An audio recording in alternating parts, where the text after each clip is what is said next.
How to log into Snapchat without verification code. Hey guys, welcome back to our channel. So logging into Snapchat without a verification code can be difficult because Snapchat uses two-factor authentication, 2FA, for security. And here are some options depending on the situation.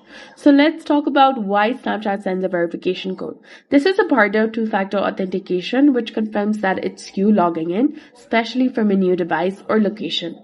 You can use email instead. When asked for the code, you can tap on try another way, and if available, select email and use recovery code. If you've set it up previously, get it from your old device. You can go to settings, two-factor authentication, and see for recovery code. You can also use backup phone number. If you've added one, Snapchat might send you the code there. And if you're still stuck, you can go ahead and get help from Snapchat Help Center.